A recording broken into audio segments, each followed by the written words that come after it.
দর্শক শ্রোতা, বৃষ্টিতে ভেসে গেল পাকিস্তানের বিশ্বকাপ স্বপ্ন।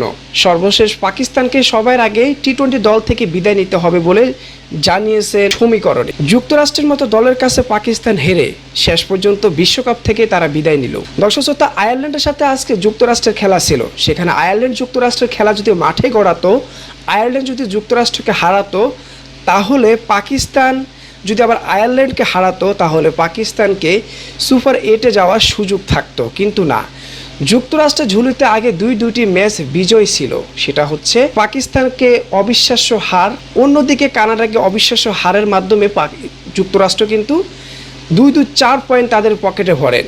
অন্যদিকে পাকিস্তান যুক্তরাষ্ট্রের কাছে হেরে, ইন্ডিয়ার সাথে হেরে 4 পয়েন্ট তারা লসে যান। শুধু কানাডার সাথে তারা একটি ম্যাচ বিজয় পান। সর্বশেষ আয়ারল্যান্ডের সাথে যদি পাকিস্তান জিততো, তাহলে পাকিস্তান এনআর গড়ে পাকিস্তান এগিয়ে ছিল।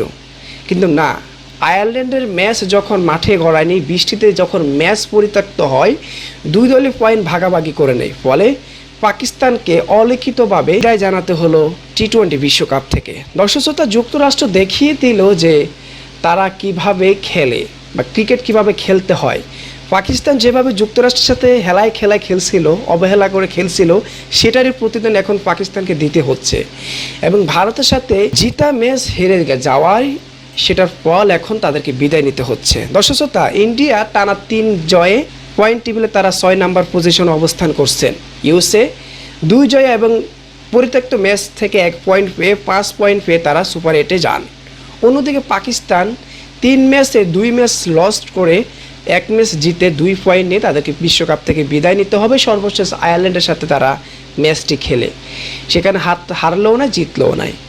তো এটা হলো অবস্থান। সবসময় সবাইকে দুর্বল ভাবা ঠিক না। যারা কিনা বিশ্বকাপ খেলে, বিশ্বকাপের সম্মান দিয়ে প্রত্যেকটা দল যদি প্রত্যেকটা দলের সাথে খেলে, তাহলে আজকে পাকিস্তানের দলের এই অবস্থা হতো না।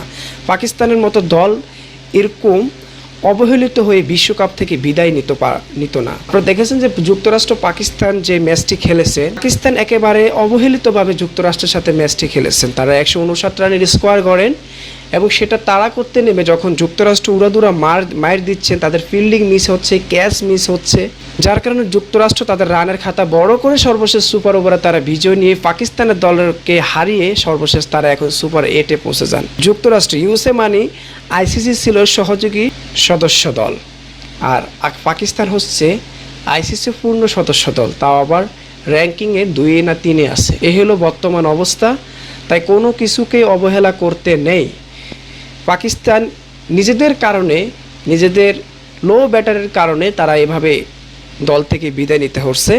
তো যুক্তরাষ্ট্রে একটা ইতিহাস ঘটছে, যেটা বলতে গেলে বোঝা যায়। আর অন্যদিকে স্কটল্যান্ড কিন্তু ইংল্যান্ডের মতো দলকে হারিয়ে তারা সুপার 8-এ চলে যান, অস্ট্রেলিয়া চলে যান।